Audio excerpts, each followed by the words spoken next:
철강 부문 세계 4위, 조선 부문 세계 2위, 자동차 부문 세계 5위, 반도체 세계 2위. 오늘날 대한민국은 세계가 인정하는 제조업 강국이다. 그러나 그 시작은 매우 비관적이었다. I recall very well when I was going out there, my colleagues had very little optimism about the South Korean economy. It was heavily aid dependent, had gone through political turmoil, they didn't see the resources, and when getting there, many Koreans felt the same way, that their future was very bleak. 세계의 부정적 시선에도 불구하고 중화 공업화에 성공한 대한민국. 경제 강국 대한민국을 만든 기적의 중심엔 철근처럼 탄탄한 중화학 공업이 있었다.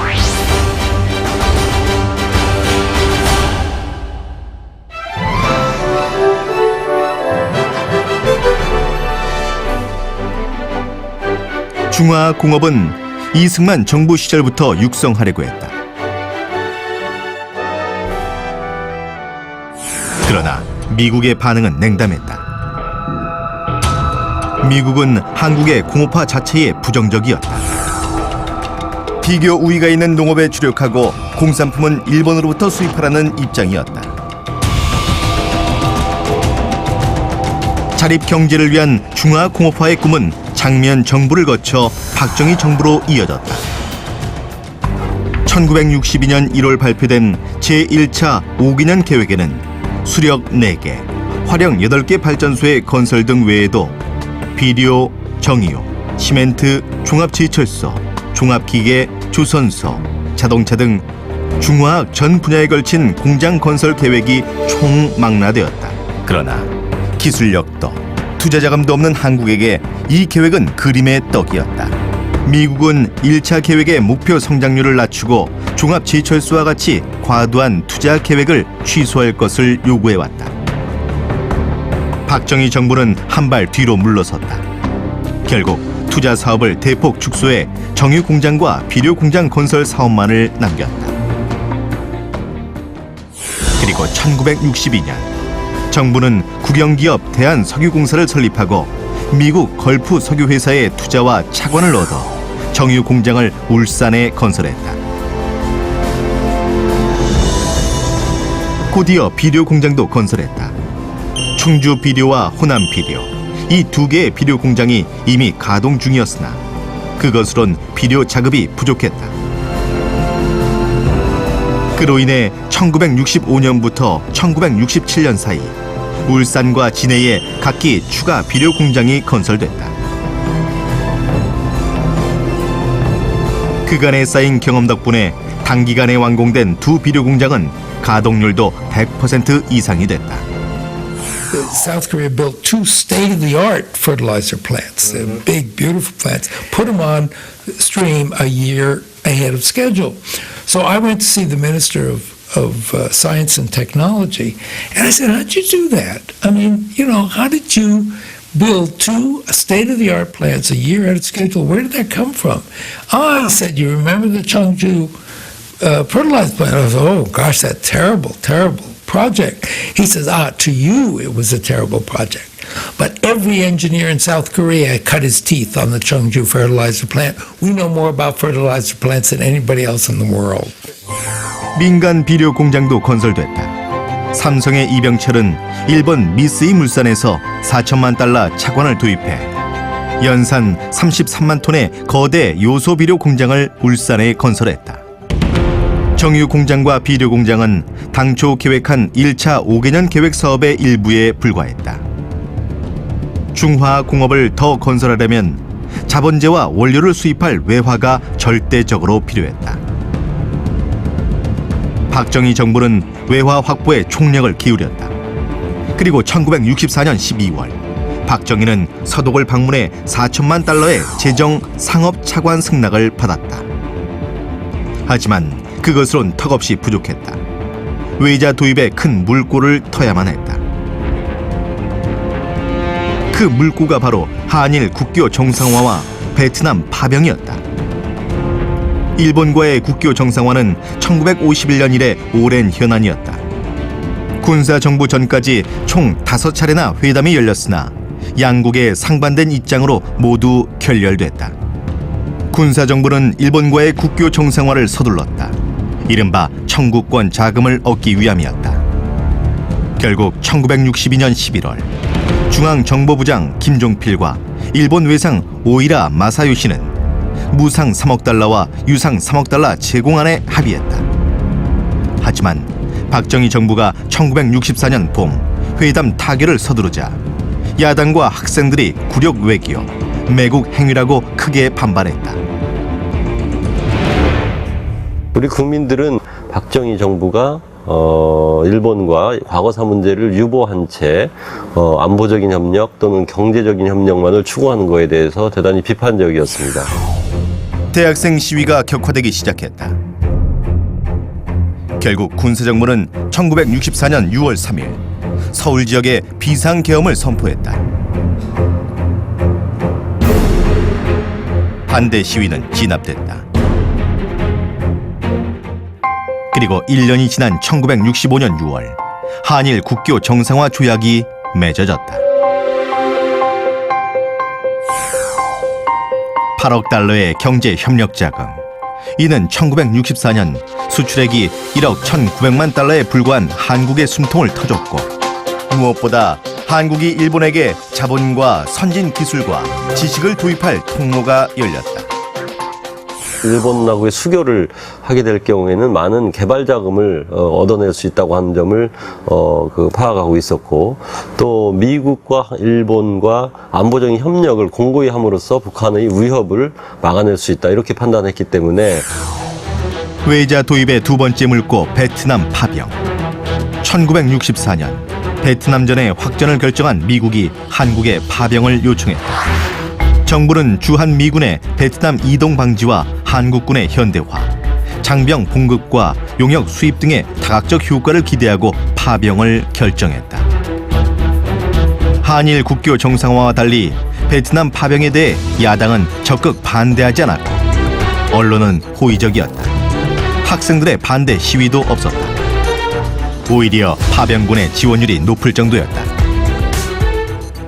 내가 살아올 수 있겠나 이런 걱정이 돼 있는데, 또 이면에는 내가 가가지고 이제 살아오게 되면은 우리 농촌에 아버지, 어머니, 할아버지, 할머니 정말 농토 얼마 안 되는 걸 가지고 어렵게 사시는데, 뭐 땅에 따라 한두 마리 사주면은 삶이 좀 나아질 것이고, 또 그게 안 되면은 송아지 따나 한 몇 마리 사가 이래 해주면 그때도 소가 이제 상당히 재산몽동 뭐 일호일용 안 되겠습니까?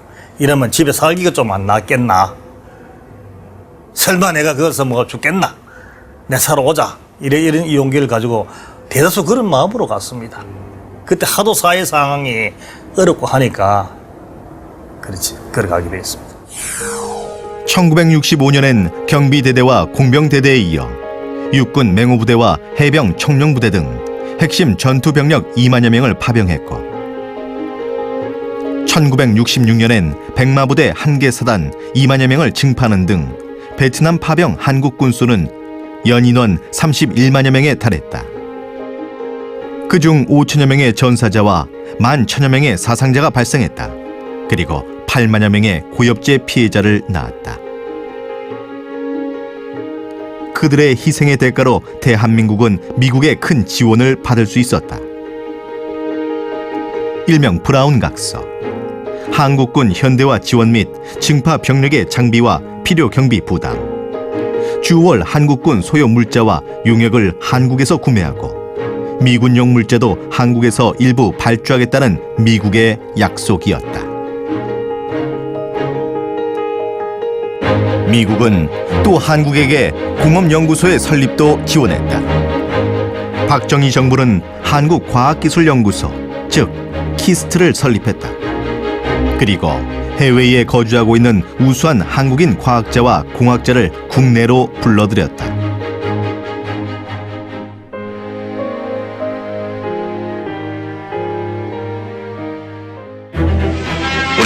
당근, 바지가 월남으로 수출돼서 사이공 항구에 도착했습니다. 월남 파병으로 베트남에 대한 수출도 급증하기 시작했다. 또 파병 기간 동안 베트남에 파견된 군인이나 노동자들이 받은 봉급 소득과 베트남에 진출한 한국 기업이 벌어들인 사업 수익은 총 7억 4천만 달러에 달했다. 가히 피 흘려 번 피 같은 돈이었다. 이처럼 한미일 세 나라의 협조 체제가 공고해지자 외자 도입이 급증했다. 1965년엔 차관 도입액이 4천만 달러에 못 미쳤으나 1969년엔 12배가 넘는 5억 달러의 외자가 도입됐다. 외자 도입 승인을 받기 위해 민간 기업들은 줄을 섰다. 외자 도입 승인을 받는 것은 기업의 큰 이익이었기 때문이었다. 외자 도입에 대해선 은행이 지급 보증을 했고 그 금액은 1960년대 후반부터 은행 대출 금액을 넘어서기까지 했다. 정부는 한일 국교 정상화와 베트남 파병으로 확보한 외자로 1960년대 후반 석유화학단지와 종합제철소를 세운다. 당시엔 화섬공업이 발달하면서 화섬 원료를 국산화할 필요도 커졌기 때문에 박정희 정부는 석유화학공업 건설 계획에 착수했다.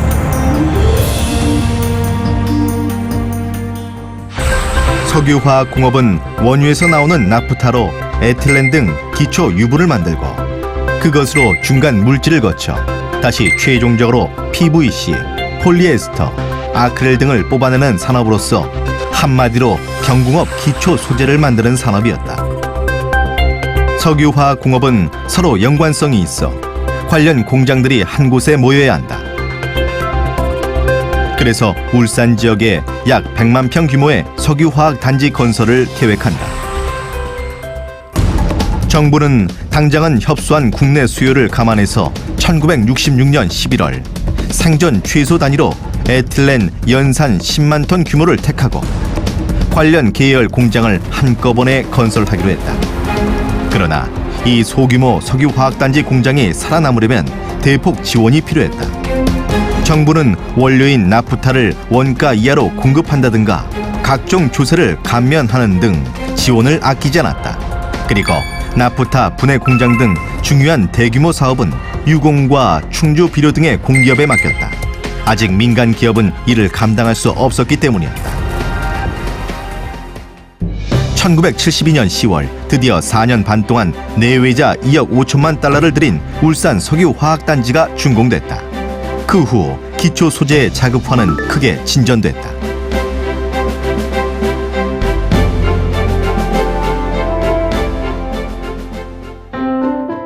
한국은 종합제철소의 건설도 추진했다. 종합제철소는 철광석과 코크스를 고루해서 녹여 무쇠를 만들고 이 무쇠에서 탄소를 제거하여 강철을 만든 다음 높은 압력을 가해 여러 용도의 철판을 생산하는 곳이다. 1960년대 초 한국에는 소형 용광로에서 연간 1만 톤가량의 무쇠를 생산하는 삼화제철소와 고철을 평로에서 녹여 연간 20만 톤가량의 강괴를 생산하는 인천중공업이 있었다. 박정희 정부는 제1차 5개년 계획에서 울산에 연산 30만 톤 규모로 제철소를 건설하려 했다가 재정난으로 무산시켰다. 하지만 박정희는 종합제철소 설립을 다시 추진했다. 1965년 5월 박정희는 미국 방문길에 미국의 제철업자들을 만나 협력을 요청했다. 미국의 제철업자 등은 한국국제제철차관단 키사를 만들었고 장기영 부총리의 경제기획원이 종합제철소 건설 프로젝트를 맡았다. 경제기획원은 키사와 1967년 10월 연산 60만 톤 규모의 종합제철공장 건설 기본 합의서를 체결했다. 1968년 4월 포항종합제철이 설립됐다. 하지만 키사는 제철 사업을 제대로 추진하지 못했다. 세계은행 및 미국 수출입은행과의 차관 교섭을 진척시키지 못한 것. 1969년 봄까지도 세계은행은 한국의 종합제철소 사업에 대한 부정적 보고서를 냈다.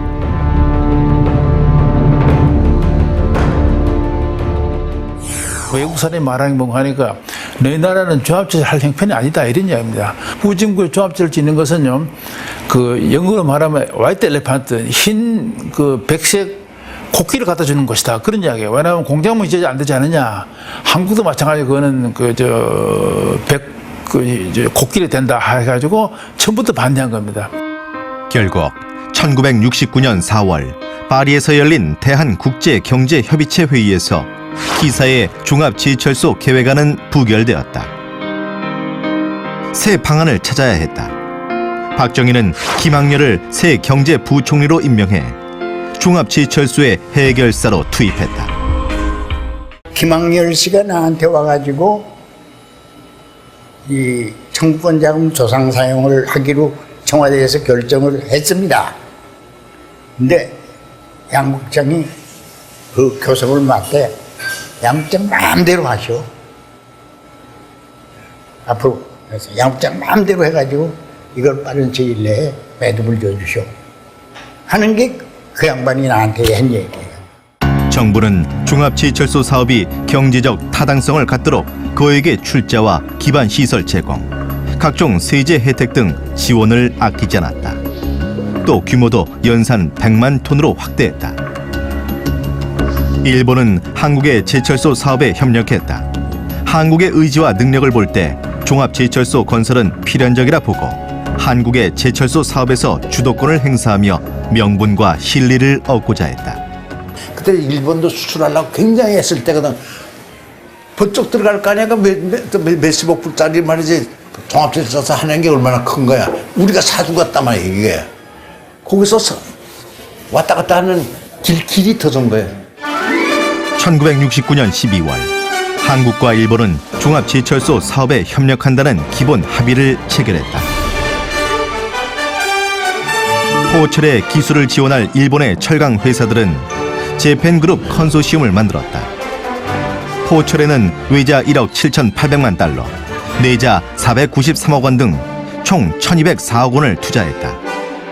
428억 원이 소요된 경부 고속도로 건설 사업의 3배나 되는 건국 이래 최대 규모의 사업이었다. 그렇게 1973년 6월 9일 일관 제철소의 꿈은 현실이 됐다. 출선구가 막혀서 산소 드릴로 다시 뚫고 초조하고 불안하고 저것이 될까 괜찮을까 뭐라고 형용할 수 없는 절박한 심정이 전체 분위기를 지배했는데 마침내 펑 소리가 되면서 그 출선구에서 쇳물이 돼 나오니까 아주 그 빛깔이 영롱하고 형용할 수 없는 창조의 빛깔인데 누가 시킨 것도 아닌데 전부 다 만세하고. 포철 탄생은 난산 중의 난산이었다. 자칫 태어나지 못할 수도 있었던 포철이 세상에 빛을 본 것은 기본적으로 박정희의 의지 덕분이었다. 그리고 그의 지휘 아래 몸을 던진 장기영, 김학렬, 박태준의 노고도 컸다. 종합제철은요, 박 대통령이 말하면 베비입니다. 그분이 말하면 잉태를 했고, 그분이 키웠고, 그분이 맺는 겁니다. 그러니까 종합제철 강은요, 박 대통령 때문에 성할 수 없는 겁니다. 예. 대한민국은 이처럼 석유화학단지와 종합제철소로 중화공업화의 큰 발걸음을 내디뎠다. 그런데 그 무렵 안보 위기를 계기로 중화공업화에 박차가 가해졌다. 1960년대 말 북한의 대남 군사 도발이 격화하면서 남북 간의 긴장은 최고조에 달했다.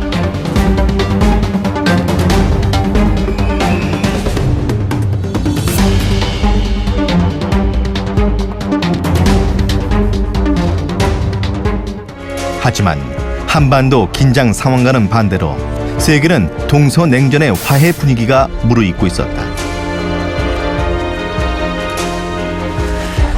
미국 대통령 닉슨은 1969년 7월 월남전의 출구 전략으로서 아시아에 미 지상군을 투입하지 않는다는 방침, 즉 닉슨 독트린을 발표했고,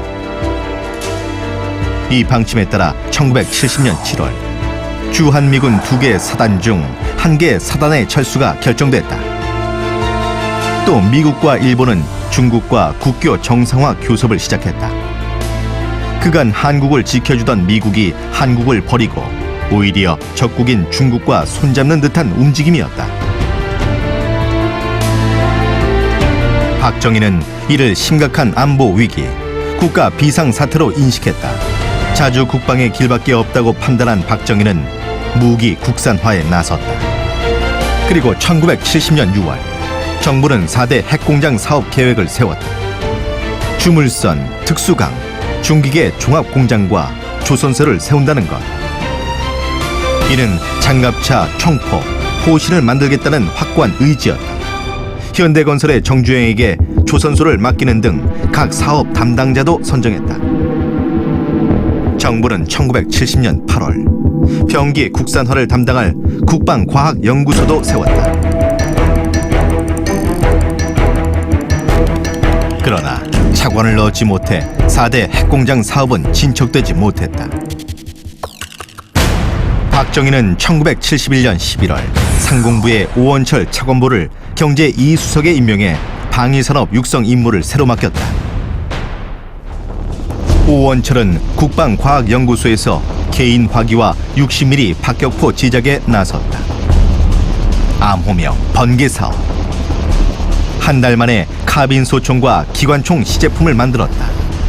이어 유도탄과 105mm 대포 개발에도 나섰다. 신흥인 장군님이 각각 무기가 그렇게 간단한 게 아닙니다. 대포 포신도 영국이나 스웨덴에서 밖에 생산이 안 됩니다.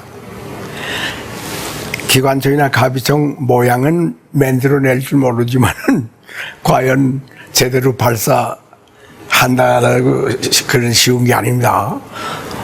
뭐 솔직하니까 이렇게 이제 얘기를 하니까 그 박 대통령께서 역정을 내시더라고요. 그럼 우리는 어떡하단 말이오? 아니 월맹이 스톱파이프 가지고 박격포를 만들어서도 전쟁을 하고 있는데 우리는 그거보다는 나았을 거 아니오?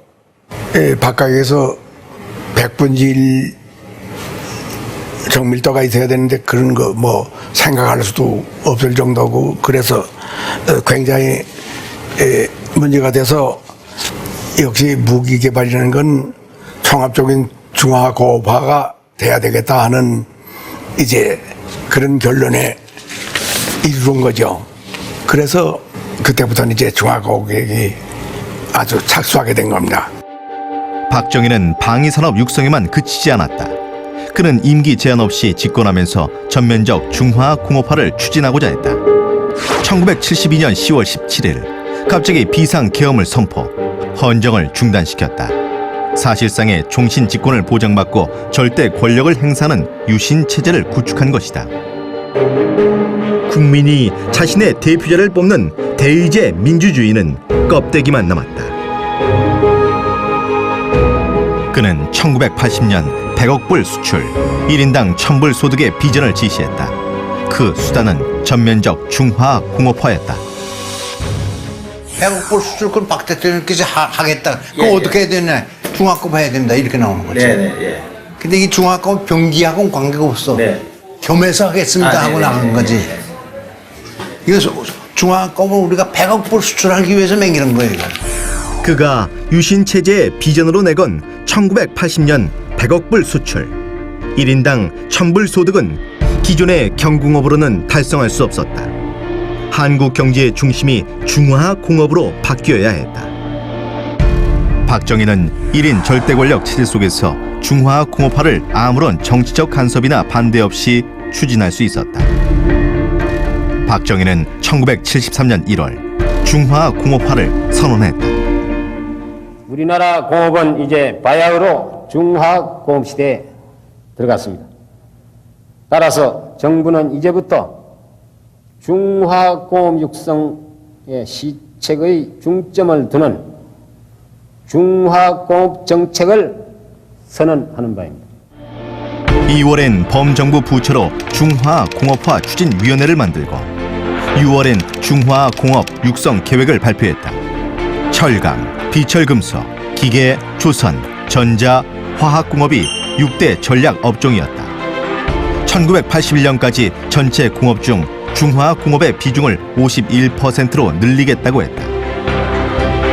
박정희는 청와대 비서실장 김정남과 경제 제2수석 오원철 등으로 중화공업화팀을 구성, 이를 강력히 추진했다. 정부는 한 분야의 한두 사업체를 선정해 규모의 경제를 구현할 수 있도록 규제하고 집중 지원했다. 우선 금융기관 예금으로 국민투자기금을 조성하고 그를 중화공업에 쏟아부었다. 중화공업 분야의 기업에 세제 혜택을 주었고 인력이 충분히 공급될 수 있도록 공업고등학교와 공과대학의 입학 정원을 획기적으로 늘렸다. 공업 고교 수는 8년 만에 1.6배로, 그 학생 수는 2.5배로 커졌다. 여기서 양성된 기능 인력이 훗날 한국 중화공업의 중심 기술자로 성장했다. 정부는 또 해당 분야 연구소도 설립했다. 또한 6대 업종별로 산업기지를 건설했다. 이러한 중화학 투자로 1970년대 후반에 한국 경제는 단군 이래 최대 호황이라는 말이 나올 정도로 급성장했다. 1976년에서 1978년에 연간 경제 성장률은 10%를 넘었다.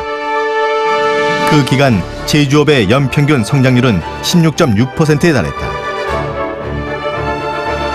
중화공업화는 기계공업 부문을 제외하고는 모두 초과 목표를 달성했고 수출 100억 달러도 애초 목표보다 4년을 앞당긴 1977년 말에 달성했다. 오늘날 한국의 대표 산업이 이 중화공업화 시기에 건설됐다. 바로 자동차와 조선이다. 1950년대까지 한국에선 미군 트럭이나 지프의 부품을 재활용해서 자동차를 만들었다. 1955년 등장한 시발차가 대표적이다. 1960년대에 들어와 외국 모델의 부품을 수입해 완성차를 단순 조립하기 시작했다. 자동차 생산량은 늘었다. 그러나 그만큼 부품 수입에도 막대한 외화가 늘었다. 스웨터, 합판, 가발을 수출해 어렵게 번 달러로 사치품인 자동차를 수입하는 셈이었다. 이에 정부는 1970년대 초 자동차 및 주요 부품의 국산화를 강력 추진했다. 완성차 조립 회사는 엔진 가공 공장과 차체 공장을 의무적으로 갖추도록 했으며 업체의 국산화 실적에 따라 허가 생산량에 차등을 두었다. 그리고 1973년엔 각사의 고유 모델 승용차를 개발하도록 독려했다. 가장 먼저 성과를 낸 것은 기아 산업.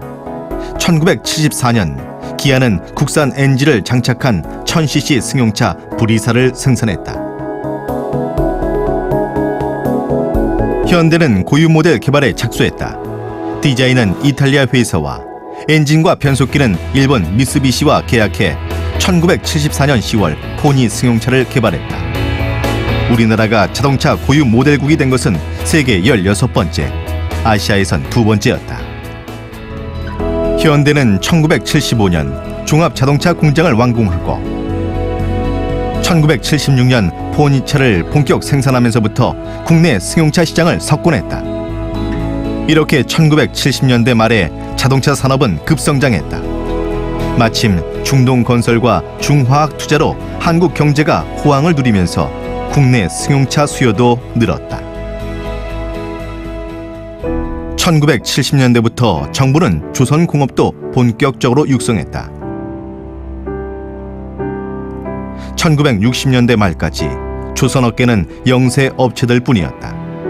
국내 수요가 없어서였다. 당시 국내 해운사들은 외국에서 중고선을 사왔다. 상공부는 먼저 2-3만 톤급 배를 몇 척 주문받아 건조하기로 했다. 상공부는 1970년 우리나라에 원유를 공급하던 미국 걸프사에 대한조선공사에게 선박을 발주하도록 했다. 그에 따라 대한조선공사는 걸프사에 1973년까지 2, 3만 톤급 소형 유조선 12척을 건조해 인도했다. 한편 4대 핵공장 사업에서 조선업을 배정받은 현대건설의 정주영도 조선소 건설에 나섰다. 그는 영국에서 조선 기술을 확보했지만 차관을 얻기 위해선 조선소를 짓기도 전에 선박 구매자를 확보해야 했다. 1971년 10월 정주영은 그리스의 한 해운업자에게서 국제 시세보다 싼 값인 한 척당 3,095만 달러로 26만 톤급의 초대형 유조선 2척을 2년 6개월 뒤 인도하기로 계약했다. 현대가 계약을 불이행할 경우 선수 원리금에 대해 한국 정부가 지급하겠다는 보증까지 했기에 가능한 일이었다. 당신이 배를 사주면은 아주 얘기가 국어기죠. 배를 사주면은 사줬다는 증명을 가지고 영국 정부의 승인을 받아서 영국 정부에서 차관을 얻어서 기계를 뭐 사드리고 그래서 여기다 조선소를 지어서 4배를 만들어줄 테니까 사라 이런 얘기죠. 이렇게 현대는 5천만여 달러의 차관을 얻어 1972년 3월 조선소를 울산에 짓기 시작했다. 아울러 선박 건조도 병행했다. 그 후로 현대는 1973년부터 1974년 초까지 총 12척 300만 톤의 초대형 유조선을 건조하게 됐다. 일본의 조선회사와 기술 제휴를 맺어 설계 도면을 얻고 또 사원들을 기술 연수 보내면서 큰 도움을 얻었다. 그러나 이내 시련이 닥쳤다. 1973년 말 제1차 석유 파동으로 석유 가격이 4배로 올랐다. 세계 경제가 급속히 침체된 것. 유조선의 건조 수요가 크게 줄었다. 현대가 건조한 초대형 유조선 3척은 인도 일자 등을 핑계로 인수해가지 않았다. 현대 조선소는 출범하자마자 망할 위기에 처했다. 현대는 정부의 지원과 자구 노력으로 이 위기를 넘길 수 있었다. 특히 현대조선은 중동 건설 붐에서 활로를 찾았다. 모기업 현대건설이 중동에서 수주한 공사권에 철 구조물을 납품하는 일이었다. 현대조선은 울산에서 제작한 철 구조물 자켓을 동남아 바다와 인도양을 지나는 6,750마일의 해로로 중동 건설 현장에 공급했다. 현대조선은 이 철 구조물 사업으로 조선 사업에 부진을 메웠다. 덕분에 현대조선은 1970년대 후반에 극심한 조선 불황을 헤쳐나갔다.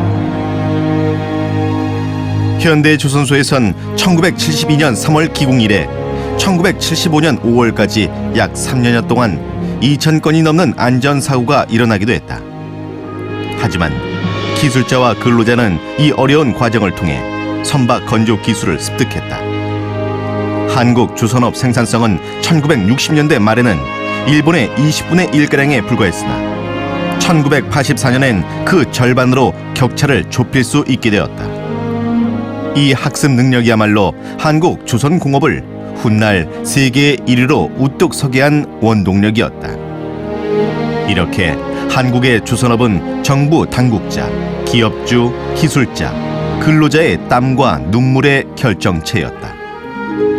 이처럼 오늘날 한국의 대표적 주력 산업이 1970년대에 속속 건설됐다. 이는 동시에 거대 재벌 기업의 발전이기도 했다. 이 중화공업화 과정에서 흔히 재벌로 불리는 대기업 집단이 부쩍 성장했다. 대기업 집단은 총수와 혈연 가족이 지배하는 기업 조직을 말한다. 중화공업화 시기의 지원 규모는 과거와는 비교할 수 없게 컸다. 업종별로 소수의 기업이 독과점을 보장받으며 대기업이 됐다. 대기업 집단은 계열 내 상호 출자와 지급 보증, 내부 거래, 인력 지원으로 똘똘 뭉친 선단식 경영을 했다. 특히 신규 사업에 진출할 때 그러했다. 이 선단식 경영은 조기에 신규 사업의 역량을 구축하고 초기 사업 위험을 줄여 사업의 조기 안착을 가능케 했다. 대우자동차가 오늘 끝내 최종 부도 처리됐습니다. 하지만 경제력 집중으로 인한 폐해나 무분별한 확장으로 인한 계열 기업의 연쇄 도산과 같은 부작용을 낳기도 했다. 대기업 총수의 왕성한 기업가 정신은 고도 성장에 크게 기여했으나 황제 경영과 같은 독단적 경영으로 국가 경제에 큰 부담을 주기도 했다.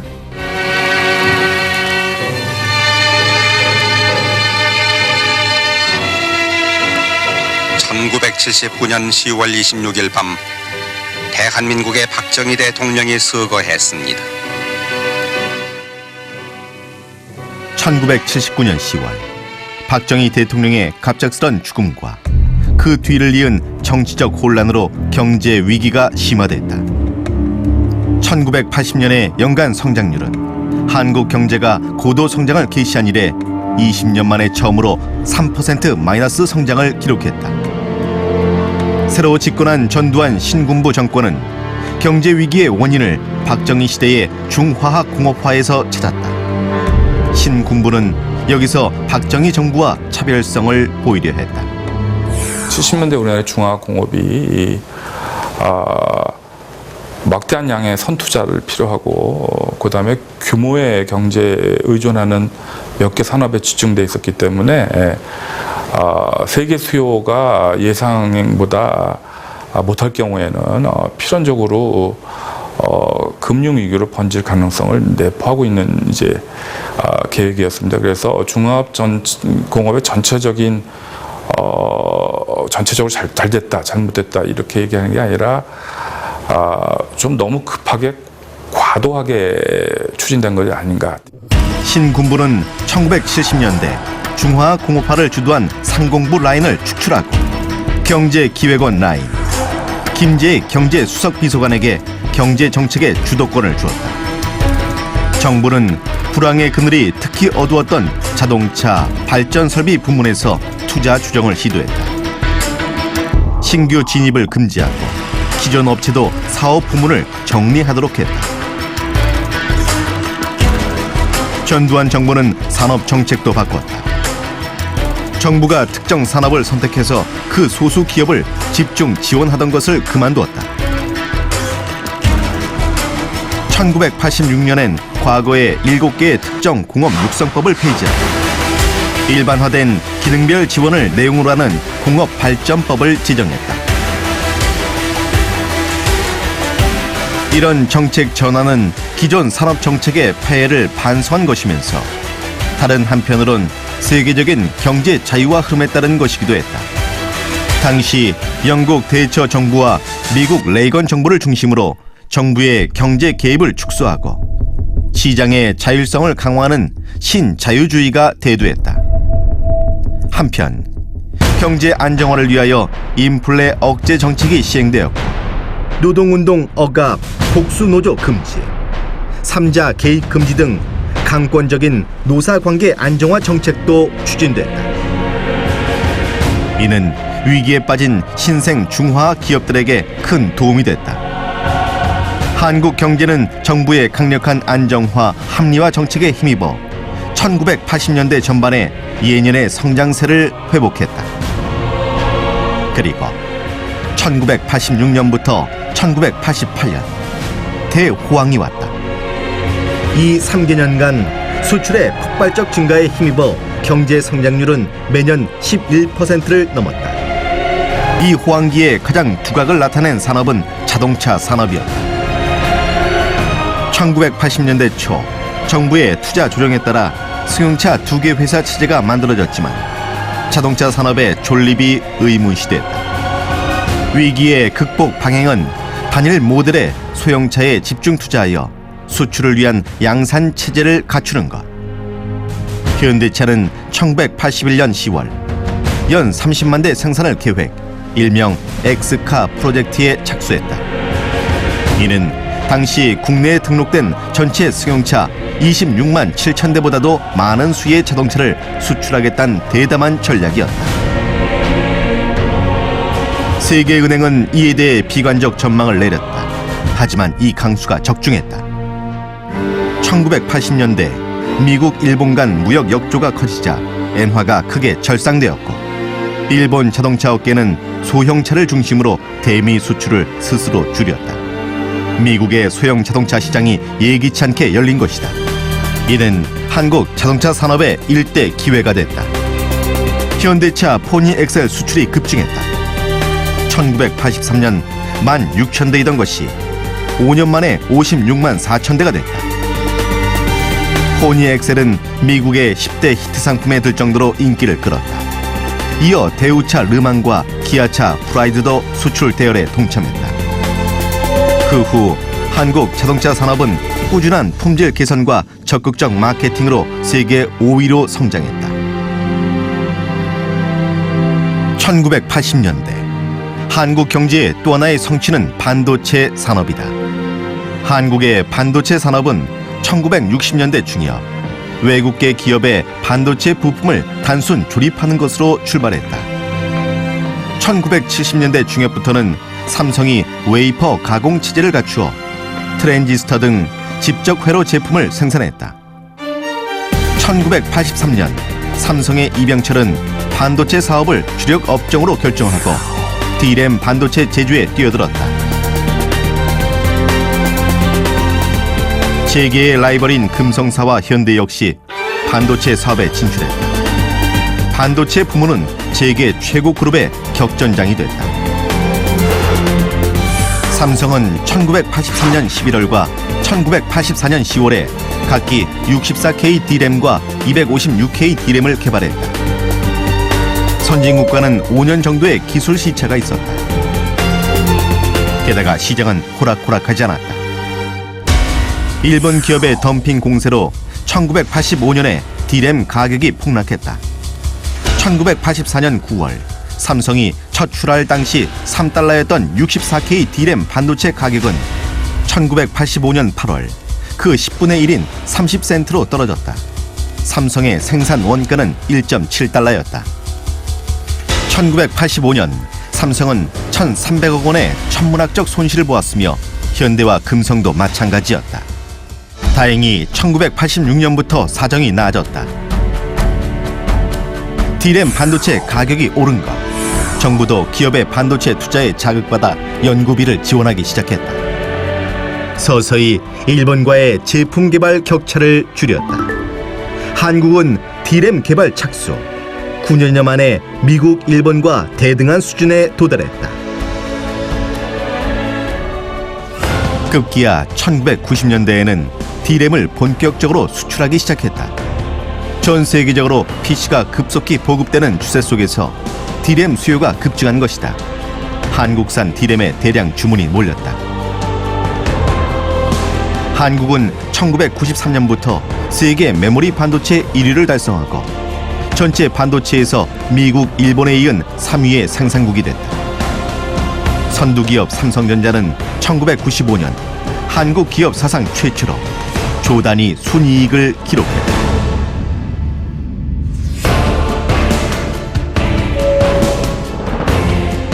철강업을 위시하여 석유화학, 조선, 자동차에 이르기까지 중화학 공업의 발전은 우리나라가 경제의 고도 성장을 이룩하는 데 중추적인 역할을 했다.